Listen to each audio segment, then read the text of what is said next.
Apa kabar Bapak Ibu Saudara? Luar biasa ya. Nah, sebelum saya lanjut, saya mau memperkenalkan diri saya karena ini pertama kali saya datang ke tempat ini, Gereja Bethel Tasikmalaya. Terima kasih buat saudara yang memberikan kepercayaan buat saya ada di sini. Tak kenal maka tidak sah. Itu dia. Makanya saya mau disayang sama saudara-saudara semua di tempat ini ya. Nama saya Marsha Manopo dan kalau ada Marsha Manopo ada Manoponya di belakang. Itu pasti ada dua pertanyaan dari generasi milenial yang anak-anak muda sama generasi yang berikut yang sebelumnya ya saudara ya. Kalau yang pertama pasti akan bertanya siapanya Amanda Manopo. Sering banget saya ditanyakan. Bukan pelayanan di mana Pak? Tiap ada Manopo pasti siapanya Amanda Manopo nih. Pasti gitu saudara. Saya tahu dari muka-muka saudara ingin bertanya seperti itu. Betul toh? Karena ada Manoponya. Nah saya berharap dia mau menganggap saya sebagai saudara ya. Semoga dia menganggap saya ya saudara ya. Kalau dia nanti nonton ini tolonglah Amanda tolong anggap saya saudara ya. Tolong ya. Tapi kalau buat orang-orang yang dewasa muda, dewasa tua ya saudara ya. Pasti nanyanya siapanya Jimmy Manopo. Nah Jimmy Manopo adalah papa saya. Dia dulu ada pemain drum Indonesia, The Rollies. Bareng Gito Rollies dan lain sebagainya. Dan dia adalah musisi Indonesia. Dan saya sekarang di tempat ini saya adalah Marsha Manopo, saya menggembalakan bersama istri saya namanya Sinta Rosari. Dulu istri saya adalah Sinden OVJ di Trans 7 waktu Parto dan Sule masih ada di sana. Dan saya dan istri juga kami ada di entertainment. Saya tuh dulu main musik juga. Saya dulu main musik buat Elo, Pingkan Mambo, Indonesian Idol. Dan juga kami ada acara host jalan-jalan. Namanya Weekend Listenet setiap Sabtu dan Minggu jam 10 pagi hanya di Net TV. Terima kasih. Itu acara paling bagus di Indonesia. Tapi sekarang udah kurang bagus ya saudara ya. Karena hostnya udah diganti. Ya. Terima kasih.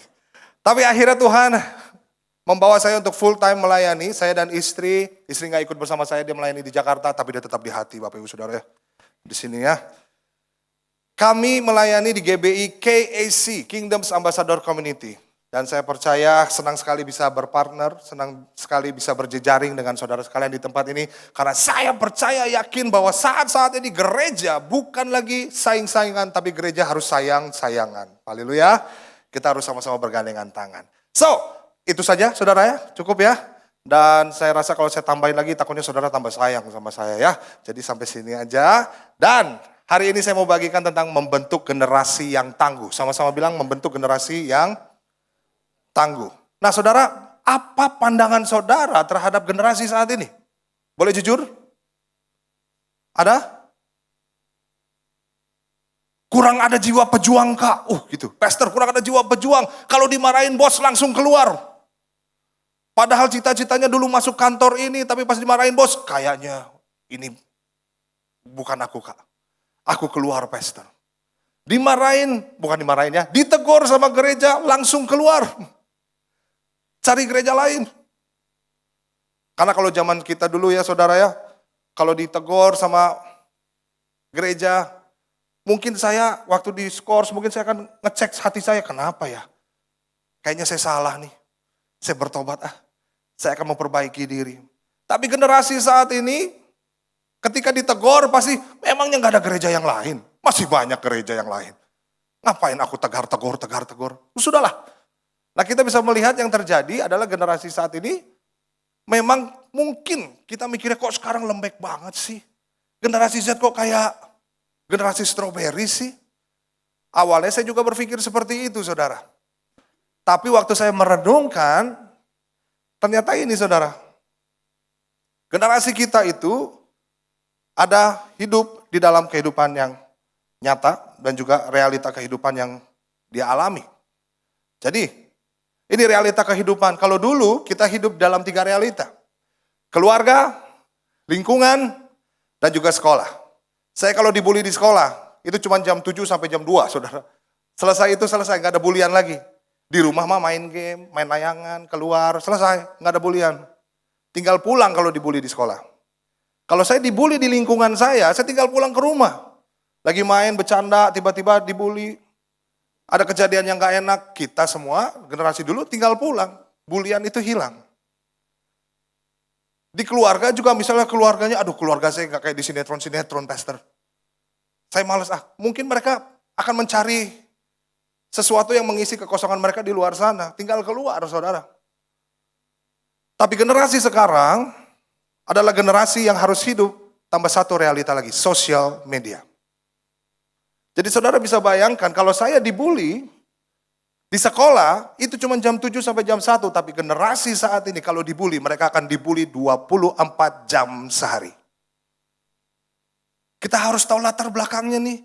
Ternyata masalahnya sekarang ada sosial media. Di mana sosial media itu membuat mereka, aku harus tampil perfect. Aku harus perform nih. Aku gak mau dilihat orang jelek nih. Jadi kalau dia kelihatan jelek, itu dibully abis-abisan saudara. Di sosial media.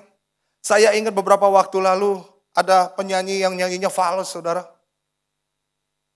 Terluka, namun ku terima semua keputusan. Dan dia teriak, ada tanda teriak-teriaknya gitulah. Teriaknya dia nggak nyampe, itu seluruh Indonesia membuli dia. Saudara bisa bayangkan apa yang dihadapi sama dia? Ketika pulang ke rumah, buka Instagram, buka YouTube ya, buka TikTok, ada bulian, nyanyi fals bisa nggak sih? Katanya Indonesian Idol, katanya gini. Itu semua mereka alami, generasi sekarang alami saudara. Kita mungkin enggak, tapi ini jadi tantangan terbaru buat kita. Sehingga tantangan ini seringkali sebetulnya mereka bergantung sama sosial media, sama dunia digital. Sehingga banyak generasi yang sebetulnya seringkali mereka itu terhubung secara digital, tapi terpisah atau terputus secara spiritual. Karena semua informasi mereka coba cari di dalam sosial media. Search engine-nya mereka bukan Google lagi, search engine-nya mereka TikTok. Kafe viral di Tasikmalaya. Keluar tuh, cus di TikTok. Hey guys, hari ini, semuanya keluar saudara. Semua informasi. Aduh, kulit aku beruntusan pakai apa ya? TikTok, kulit beruntusan pakai apa? Keluar, saat. Dulu kulitku beruntusan. Tapi setelah pakai ini, kulitku tambah beruntusan. Kan saudara ya, pasti akan lebih bagus ya saudara. Nah, itu semua sosial media. Sering kali mereka terhubung ke digital, tapi secara spiritual sesuatu. Tampak kuat di luar, tapi dalamnya rapuh, saudara. Sehingga ini yang membuat mereka, membuat apa yang ada di hati mereka. Mereka ngerasa mungkin bingung, ajaran mana yang benar nih. Karena mereka mencari informasi di sosial media. Mungkin mereka merasa terbebani, terintimidasi, harus tampil baik, saudara. Mungkin mereka harus tampil sempurna, saudara, karena informasi itu. Nah, sehingga mereka mencari informasi di dalam sosial media yang sekarang informasinya tidak terbendung, saudara. Hanya mereka yang tahu sama gadget mereka lihat apa dalam handphone mereka. Pertanyaannya, berarti ini sebuah tantangan baru untuk generasi, untuk kita membentuk generasi yang tangguh. Setuju, saudara? Karena sosial media punya pengaruh besar saat ini. Kita nggak bisa pungkiri. Sosial media punya pengaruh besar sampai saat ini. Nah, saya akan kasih tahu saudara seberapa besar pengaruh sosial media. Mumpung kita semua orang-orang rohani toh, haleluya. Orang rohani katakan, orang Kristen katakan shalom. Puji Tuhan. Nah, ini kita main sebentar ya saudara ya. Kita ngetes seberapa dalam, seberapa lama kita udah ikut Tuhan. Dan kita akan jawab pertanyaan ini nih saudara ya. Saya percaya saudara pasti bisa jawab pertanyaan ini. Murid yang mengkhianati Tuhan Yesus. Ada 4 kotak, 1, 2, 3. Di 4-nya ada A, terakhirnya S. Boleh tolong dijawab. Apa ini jawabannya? Yudas. Setuju ya Yudas semua ya? Ada yang lain? Enggak. Yudas ini pasti. Kita lihat jawabannya apakah Yudas. Murid yang mengkhianati Tuhan Yesus adalah jahat. Kan saya nggak bilang siapa murid yang mengkhianati Yesus. Saya bilangnya murid yang mengkhianati Yesus. Kalau kita sebagai murid Kristus mengkhianati Tuhan, kita jahat. Ini masih pancingan saudara. Yang kedua, ini dia. Yang kedua. Yang pertama menjadi murid Kristus. Ini dia. Ada M di depan, ada A di depan. Habis itu ada 1, 2, 3, 4. Siapa yang mau berani jawab? Jawab aja, gak ada salah, gak ada benar. Saudara terserah mau jawab apa juga. Yang pertama menjadi murid Kristus. Matius, ada Matius. Ada lagi? Siapa saudara? Apa nih? Mantap. Kita lihat jawabannya. Aduh. Bener mantap weh. Tepuk tangan dulu weh. Iya. Mantap. Iyalah, dia murid pertama. Wih, mantap kalau dia mau. Aku mau jadi murid Kristus. Mantap dia berarti ya saudara ya. Iya. Nah yang terakhir nih saudara. Coba. Yang terakhir. Siapa manusia pertama? Titik D, titik. Ayo ada mau jawab? Murid pertama. Ayo. Langsung aja lah ya saudara ya. Ini jawabannya. Adam. Benar saudara. Tapi kenapa saudara jadi ragu untuk jawab ini Adam? Ada orang yang jawab hidup. IDUP hidup. Nah lihat saudara, sosial media terkadang membuat kebenaran jadi bias. Harusnya ini benar, tapi karena informasi yang diterima ngaco, jadi mereka, benar gak ya? Serius gak? Ini benar gak sih jawabannya? Lihat saudara, dari sosial media. Kebenaran kan harusnya absolut dari firman Tuhan. Makanya bilang kiri kanan, baca firman Tuhan. Nah karena kita ada di dunia yang saat ini adalah, nextnya, semau gue. Mereka mencari informasi yang mereka mau. Karena informasi mudah sekali didapat. Bahkan sekarang ada ChatGPT, saudara.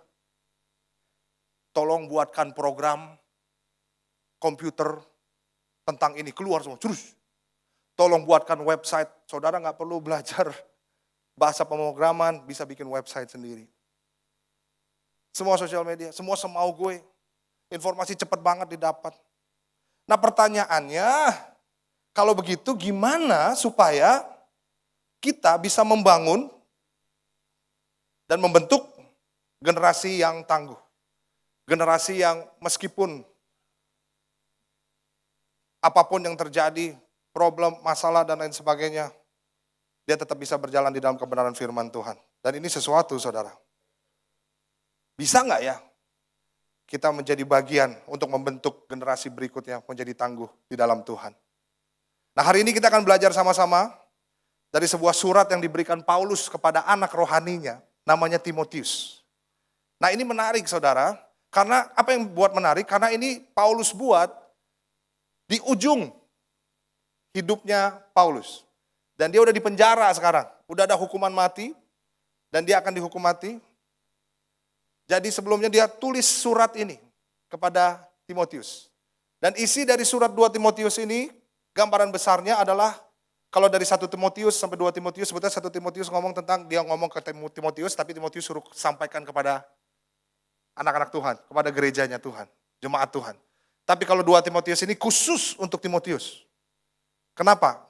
Karena dia mau supaya Timotius tetap berjalan dalam panggilan. Karena hari-hari terakhir akan datang masa yang sukar. Saudara tahu ini? Ingat itu ya? Paulus bilang begitu. Orang akan dengerin dirinya sendiri, mencintai dirinya sendiri. Dia cuma pengen dengar apa yang dia seneng aja. Paulus sudah wanti-wanti Timotius kalau kamu akan hadapi sebuah penderitaan, mungkin penekanan dalam hidup kamu. Sebuah masalah. Tapi kamu harus kuat. Nah makanya dia tulis surat ini saudara. Nah kita percaya bahwa kekristenan tidak menjamin kita bebas dari masalah. Tapi kekristenan membuat kita menyadari bahwa Tuhan kita selalu hadir dalam hidup kita. Haleluya. Nah sekarang mari kita sama-sama buka ini. Kita akan baca bersama-sama 2 Timotius 1 ayat 3 sampai 10. Kita baca sama-sama ya saudara ya. 1, 2, 3. Aku mengucap syukur kepada Allah yang kulayani dengan hati nurani yang murni. Seperti yang dilakukan nenek moyangku. Dan selalu aku mengingat engkau dalam permohonanku baik siang maupun malam. Dan apabila aku terkenang akan air matamu yang kau curahkan, aku ingin melihat kembali supaya penuhlah kesukaanku. Sebab aku teringat akan imanmu yang tulus ikhlas, yaitu iman yang pertama-tama hidup di dalam nenekmu Louis dan di dalam ibumu Eunike, dan aku yakin hidup juga di dalam dirimu. Katakan amin saudara. Nah kita bisa melihat di sini, aku teringat akan imanmu yang tulus ikhlas. Nah tulus ikhlas itu saudara bahasa aslinya, terjemahan aslinya berbicara tentang tanpa kamu menafikan. Berbicara tentang iman yang nyata, iman yang dihidupi, firman yang dihidupi. Iman yang terlihat gitu saudara. Nah ternyata kita bisa melihat di sini Timotius dengan imannya itu ternyata hadirnya dari neneknya. Dari Louis.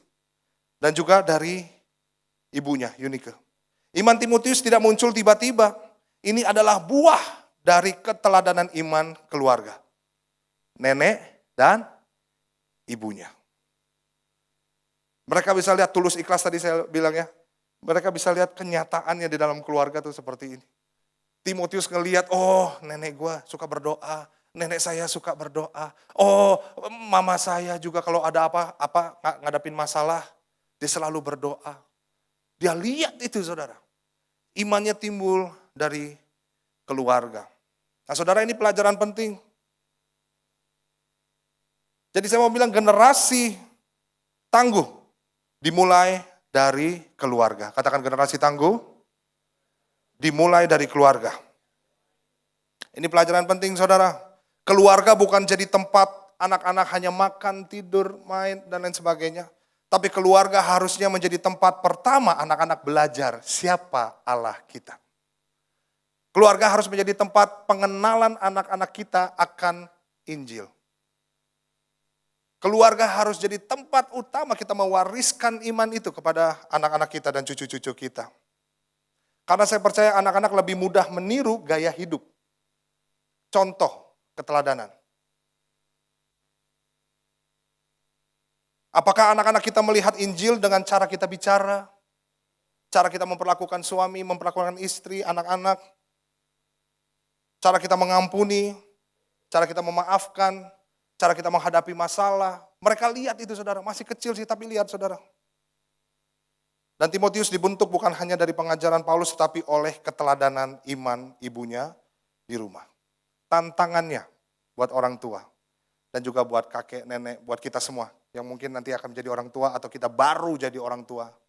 Tantangannya tuh ini saudara, apakah anak-anak kita sedang menyaksikan iman yang hidup, firman yang kita hidupi, atau mereka hanya mendengar nasihat agama saja.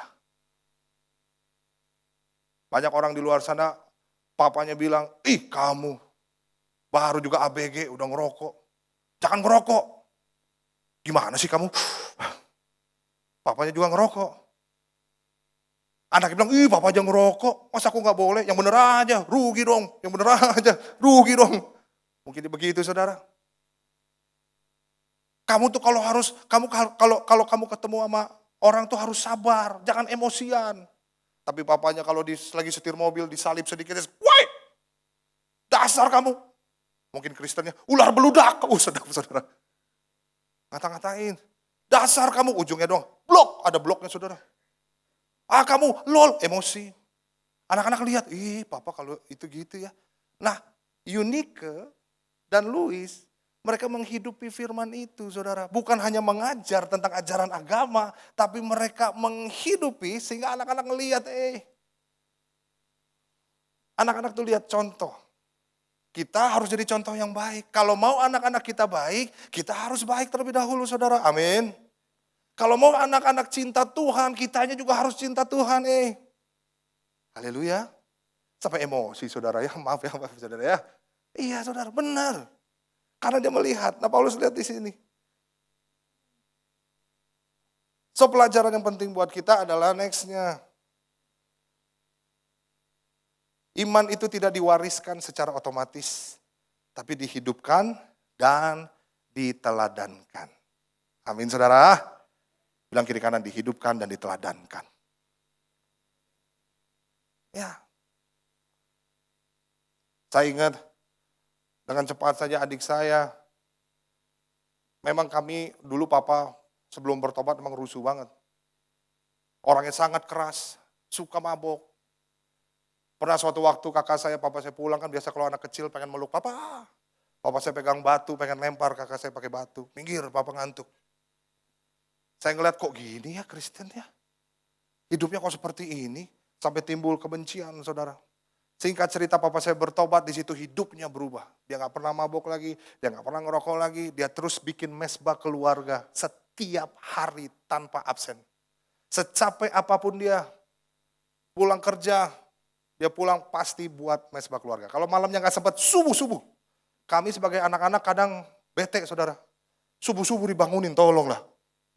Suruh doa lagi. Terus saya dengan sengaja baca Alkitabnya malas. Awalnya kayak nggak ngaruh, tapi ternyata ngaruh saudara. Sampai ke adik saya. Saya ingat sekali waktu adik saya udah meninggal sekarang. Adik saya kena kanker saudara, ovarium. Tapi ketika saya tanya gimana dek, dia tetap bilang, it's okay kak, Tuhan Yesus baik. Ketika kanker lagi gerogotin tubuhnya, dia bilang Tuhan Yesus baik. Di rumah sakit dia nangis-nangis, kenapa dek kamu sakit? Enggak kak, it's okay, Tuhan Yesus baik. Iman itu diwariskan. Sehingga ketika ada masalah, ada trouble, adik saya bukan mana Tuhan. Kamu nggak ada, aku udah mesbah keluarga tiap hari. Sekarang aku dikasih kanker. Udahlah nggak mau Tuhan-Tuhanan lagi. Tapi justru iman itu yang diwariskan. Membuat dia terus percaya bahwa Tuhan hadir dalam hidupnya dia. Dia terus bilang Tuhan apapun yang terjadi engkau baik. Tuhan engkau baik banget. Sampai akhirnya dia harus dikemo, diperiksa. Dokter bilang harus tunggu ya karena kemo pertama nggak tahu hasilnya apa. Waktu di kemo, sebelum di kemo, lagi diperiksa dianya, dokter keluar, Pak adiknya nggak bisa di kemo. Loh kenapa? Karena dia kena COVID. Loh kok saya nggak kena? Iya Pak imunnya lagi turun. Lalu saya yang kesel saudara. Gimana deh, kamu kesel nggak? Tapi dia tetap bilang enggak kak, it's okay. Tuhan Yesus baik. Dari mana dia dapat itu saudara? Keluarga. Kalau keluarga tidak menjadi warisan, tidak memberikan warisan iman, saya nggak tahu apa yang terjadi sama adik saya. Mungkin dia kecewa, kepahitan, depresi, dan lain sebagainya. So iman itu tidak diwariskan secara otomatis, tapi dihidupkan dan diteladankan. Sekali lagi bilang kiri kanannya, dihidupkan dan diteladankan. Haleluya. Tepuk tangan dulu buat Tuhan kita ya Bapak Ibu Saudara ya. God is good. Nah yang kedua saudara, generasi tangguh digerakkan oleh kuasa Roh Kudus. Ayatnya 2 Timotius ayat yang berikutnya 6-7. Nah firman Tuhan bilang seperti ini. Karena itulah kuperingatkan engkau untuk mengobarkan karunia Allah yang ada padamu oleh penumpangan tanganku atasmu. Sebab Allah memberikan kepada kita bukan roh ketakutan, melainkan roh yang membangkitkan kekuatan, kasih, dan ketertiban. Paulus bilang ke Timotius, aku mau itulah aku peringatkan engkau untuk mengobarkan karunia Allah. Karena mungkin saja padam apinya saudara. Banyak orang padam itu jadi males pelayanan, males ke gereja, males baca Alkitab, males berdoa. Apinya jadi padam tuh dengan kesibukan-kesibukan yang ada. Api yang padam juga bisa bicara tentang masalah, kalau ada masalah kadang kita tuh padam apinya Nah Paulus bilang ke Timotius, nanti kamu akan hadapi banyak masalah karena hari-hari terakhir adalah datang masa yang sukar. Tapi please jangan padamkan apimu, terus kobarkan karunia. Karena terkadang masalah dan struggles, ujian, kesibukan bisa memadamkan api kita dalam melayani Tuhan. Apalagi masalah. Manusia itu kan transaksional ya saudara. Aku udah berdoa. Kok Tuhan jawabnya yang lain? Aku kan pengen yang ini.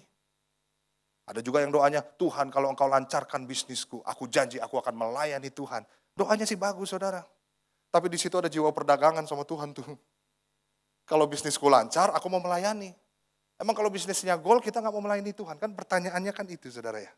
Kadang doa jadi mantra buat kita. Supaya apa yang kita mau, apa yang kita inginkan terjadi. Pakai puasa. Ketika tidak terjadi, marah sama Tuhan. Padamlah apinya.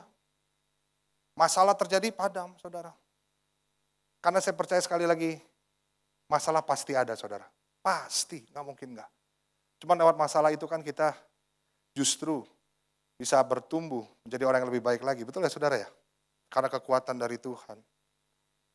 Saya waktu dengar adik saya kanker saudara. Pendeta udah. Sekolah Alkitab udah. jadi gembala, udah saudara. Tapi saya marah sekali sama Tuhan. Saya nih pendeta, saya berdoa. Kok adik saya nggak sembuh? Karena dokter bilang ini bukan untuk kesembuhan pengobatannya, untuk memperpanjang hidup. Marah sama Tuhan. Tapi saudara, ini dia. Kalau tidak ada Roh Kudus, aduh selesai saudara. Adik saya juga digerakkan oleh Roh Kudus untuk bilang Tuhan engkau baik. Nah ketika saya melihat adik saya seperti itu, Tuhan baik, saya awalnya marah sama Tuhan. Kok kayak gini sih? Padahal saya udah ini, udah itu. Padam saudara, mulai padam. Tapi kalau kita lihat ayat yang ke-7, sebab Allah memberikan kepada kita bukan roh ketakutan, melainkan roh yang membangkitkan kekuatan, kasih dan ketertiban. Apa sih itu? Nextnya. Kekuatan dunamis, bicara tentang kuasa untuk bertahan, katakan bertahan. Karena sering sekali ada masalah kita pengennya nyerah, benar ya saudara ya? Untuk bertahan dan tetap melayani. Kasih agape, kasih yang mengasihi walau tidak layak. Ketertiban atau akal sehat, kemampuan untuk mengendalikan diri dan hidup bijak. Itu digerakkan oleh Roh Kudus, saudara. Nah waktu saya melihat adik saya, aduh, mulai padam tuh, mulai gak percaya tuh. Mana Tuhan? Tapi belajar dari adik saya, dia tetap bilang Tuhan Yesus baik. Saya bilang Tuhan, kok saya gak bisa ya? Saya ini pendeta loh. Kok adik saya malah bisa bersyukur, saya kok gak bisa ya? Dan pada akhirnya pas dia dibilang COVID, gak bisa kemo, disitulah puncak kemarahan saya. Titik terendah saya. Kenapa saya marah? Karena tahun sebelumnya, 2021, mama saya dipanggil Tuhan karena kanker paru-paru. Apakah saya gak berdoa untuk kesehatan, kesembuhan? Berdoa. Tapi ternyata tidak terjadi, saudara. Tapi di situ saya melihat justru, sekali lagi karya Roh Kudus. Membuat damai sejahtera di sini loh saudara. Mama udah happy sama Tuhan dalam kekekalan. Oh iya. Tapi yang ini saya gak bisa terima tuh. Hilang lagi, buyar lagi saudara. Jadi ketika pulang saya tanya, kamu marah gak? Enggak, Tuhan tetap baik. Saya kecewa, terserah kamu deh. Kamu dijagain kakak ya. Redup saudara. Saya mau pelayanan sih, tapi api redup. Gak berkobar. Saya bilang percaya sama Tuhan, saya lagi gak percaya. Tuhan Yesus baik, saya lagi gak ngerasa Tuhan Yesus baik. Sampai mobil, saya jalan, mau pulang, disitulah saya ngomel-ngomel. Tapi saya telepon istri dulu, ngomel-ngomel telepon istri ya saudara ya. Saya bilang istri tolong doain saya udah kacau pikiran. Saya gak percaya ada mujizat, gak percaya ada Tuhan Yesus, tolong doakan saya. Bilang kalau Tuhan Yesus ada, Tuhan Yesus baik dalam hidup saya. Keluarga, dia doakan saya, sehingga membuat kobaran api naik lagi saudara. Dan di situ sebelumnya saya marah-marah lagi. Setelah amin saya nangis marah-marah sama Tuhan. Bahkan maaf ya saudara, saya maki-maki Tuhan. Saya bilang gini sama Tuhan, kalau gak bisa jadi Tuhan, jangan jadi Tuhan. Masa adik saya jangan sembuh, mama saya meninggal, apa maksudnya? Setelah saya nangis gitu saudara, ini dia. Roh Kudus bekerja. Dia bilang begini, di hati saya, it's okay Marsha, I'm in control. Wah saya tambah marah, gak mau Tuhan, saya gak mau adik saya mati. Saya gak mau kehilangan adik saya. Lalu apa yang terjadi? Roh Kudus menjamah hati saya, dia bilang begini, bukankah, perkataan itu muncul di hati saya, dia bilang gini, bukankah saya harus melihat anakku Yesus mati di kayu salib untuk kamu dan adikmu. Saudara, hal yang paling berat dalam hidup saya yang melihat mama saya terbaring karena kanker paru-paru, susah bernafas, sedih banget. Melihat adik saya kena kanker tiduran, banyak cairan dalam perutnya, sedih banget saudara. Saudara bisa bayangkan ketika Bapa di sorga melihat anaknya disalib. Dikasih mahkota duri.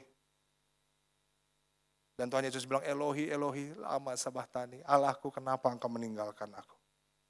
Dan Alkitab mencatat Bapa memalingkan wajahnya. Saudara ingat kalau doa berkat, saudara dapat apa? Tuhan menghadapkan wajahnya kepadamu. Dan memberikan engkau damai sejahtera. Kenapa kita layak dapetin itu? Karena ada pribadi yang menggantikan posisi kita. Dosa-dosa kita semua dilimpahkan kepada dia. Sehingga Bapa memalingkan wajahnya dari dia. Namanya Yesus. Ketika itu baru saya menangis, saudara. Disitulah Roh Kudus gerakan. Iya Tuhan, sembuh gak sembuh, Kesia punya Tuhan. Saya langsung serahin sama Tuhan. Saya percaya kalau anak-anak muda, generasi-generasi kita perkenalkan dengan kasih Tuhan. Mereka akan digerakkan dengan Roh Kudus. Orang tuaku memang gak sempurna sih. Tapi Roh Kudus menggerakkan mereka untuk tetap mengasihi orang tua mereka. Haleluya. Tetap menjadi berkat buat keluarga. Tetap mencari Tuhan, menjaga hidupnya kudus. Apapun yang terjadi, Roh Kudus selalu menjadi penolong dalam hidup mereka. Sehingga itu membuat kita gak khawatir. Karena Roh Kudus selalu menyertai anak-anak kita dan cucu-cucu kita. Haleluya saudara. Roh Kudus. Generasi yang tangguh digerakkan karena Roh Kudus. Saya boleh undang pemain keyboard. Nah ini saudara, ketangguhan rohani. Bukan hasil motivasi. Tapi hasil karya Roh Kudus dalam diri orang percaya. Yang terakhir saudara. Generasi tangguh menghidupi Injil. 2 Timotius 1 ayat 3 sampai 10. Jadi janganlah malu bersaksi tentang Tuhan kita. Dan janganlah malu karena aku seorang hukuman karena dia. Melainkan ikutlah menderita bagi Injilnya dan bagi Injilnya oleh kekuatan Allah. Dialah yang akan menyelamatkan kita dan memanggil kita dengan panggilan kudus. Bukan berdasarkan perbuatan kita, melainkan berdasarkan maksud dan kasih karunia-Nya sendiri. Yang telah dikaruniakan kepada kita dalam Kristus Yesus sebelum permulaan zaman. Dan yang sekarang dinyatakan oleh kedatangan Juru Selamat kita, Yesus Kristus. Yang oleh Injil telah mematahkan kuasa maut dan mendatangkan hidup yang tidak dapat binasa. Paulus mengingatkan agar Timotius nggak malu akan Injil. Karena Injil adalah kabar baik. Injil adalah dasar dari semua kekuatan hidup kita, saudara. Satu teolog pernah berkata, the gospel is not about A, B, C, or D. Injil bukan tentang A, B, C, D, atau E. Tapi Injil adalah tentang dari A to Z, semua hidup kita. Saudara bisa bayangkan, kabar baik ini harus diterima sama sama anak-anak kita, cucu-cucu kita. Mereka harus tahu bahwa Tuhan Yesus telah menyelamatkan kita, memanggil kita untuk panggilan kudus. Dan itu hanya karena kasih karunia aja. Dan kita bisa melihat kenapa Timotius tangguh menghadapi penderitaan. Karena ia berdiri di atas Injil. Karena Tuhan Yesus yang menyelamatkan kita dan memanggil kita dalam panggilan kudus ayat 9. Nah keselamatan kita bukan karena usaha kita saudara. Setuju ya saudara ya? Saudara ada di tempat ini itu semua karena kasih karunia. Kita nih kurang banget saudara. Buktinya saya gak tahu tadi pagi kita baca Alkitab atau enggak. Kita berdoa atau enggak, we never know. Tapi kasih Tuhan melayakkan kita. Kasih Tuhan mengasihi saudara dan saya tanpa syarat. Dan ini adalah kunci ketangguhan Injil. Di mana Tuhan Yesus turun sebagai manusia. Firman jadi manusia mati di kayu salib untuk saudara dan saya. Kita bisa melihat di situ dia mengalami penolakan yang besar. Kenapa generasi yang tangguh harus berdiri atas Injil? Karena ketika ada penolakan yang terjadi dalam hidupnya, mungkin saudara pernah ditolak. Ketika kita mengalami penolakan dalam hidup kita, kita lihat salib. Apa yang kita lihat? Kristus mengalami penolakan yang besar. Supaya saudara dan saya mendapatkan penerimaan yang besar dari Bapa. Keberhargaan kita didapat bukan karena kita hebat. Tapi karena kasih karunia saudara. Ada orang yang marah sama saya benci sama orang itu kak. Kenapa? Iya perlakuan dia dalam hidup saya. Perkataan dia.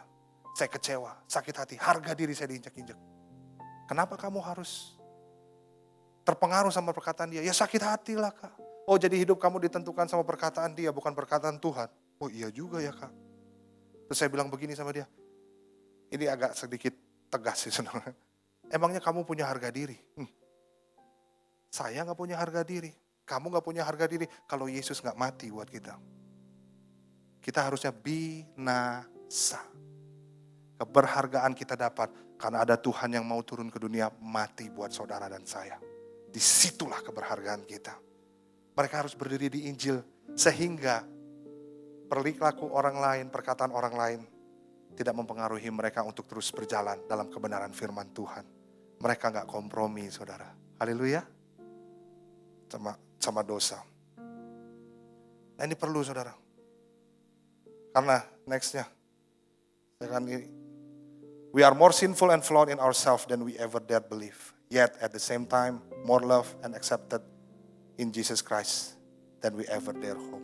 Kita tuh lebih berdosa dan lebih hancur dari apa yang pernah kita bayangkan. Tapi di saat yang bersamaan, kita juga dikasihi dan diterima di dalam Yesus Kristus.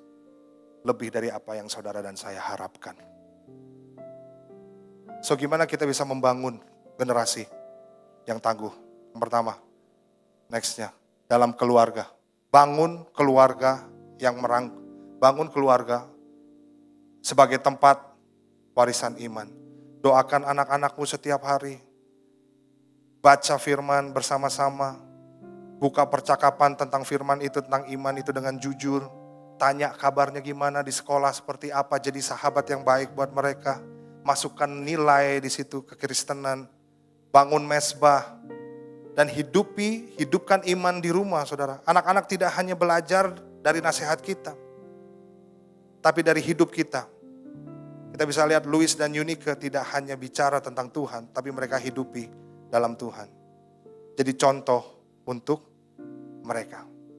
Haleluya, saudara. Mereka perlu lihat Kristus lewat saudara. Mereka perlu kenal Kristus lewat saudara.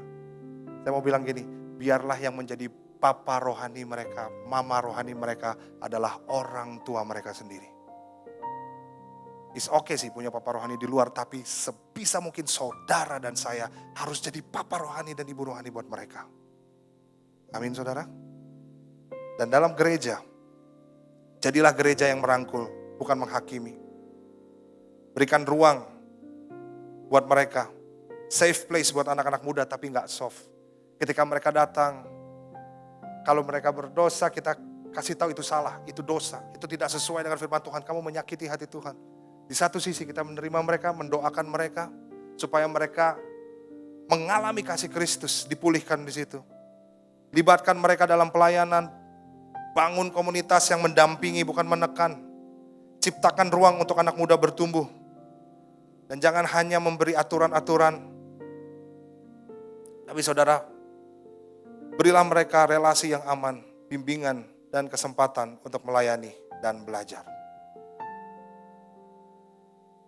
Dan yang Kristus lakukan, itu bisa menguatkan kita. Kalau kita lihat bisa gak ya kita jadi orang yang jadi contoh buat keluarga. Menerima mereka, mengasihi, kadang berat ya saudara. Tapi belajar dari Kristus. Injil adalah pusat hidup kita. Kristus adalah teladan dan sumber iman sejati. Yesus menghidupi iman itu sampai mati. Dia taat sampai mati. Mati di kayu salib. Bahkan dia juga mengalami, saudara bisa ingat, aku sedih seperti pengen mati rasanya. Tolong doakan saya. Bapak kalau boleh cawan ini lalu daripadaku. Dia mengalami itu saudara. Tapi dia gak malu menanggung semua itu. Dia tetap mati di kayu salib. Agar kita berdiri dalam kasih karunia-Nya. Kristus menyelamatkan dan memanggil kita. Bukan karena kita hebat. Tapi itu semua karena kasih karunia. Dan Kristus mengalahkan maut dan memberi hidup kekal. Bahkan sampai akhir hidup kita. Kita ada di dalam tangan Tuhan. Karena kita percaya sama Tuhan. So hari-hari ini sebagai orang tua, yuk. Karena Kristus telah mengasihi kita lebih dulu. Itu yang memampukan kita bisa mengasihi anak-anak kita dengan sabar.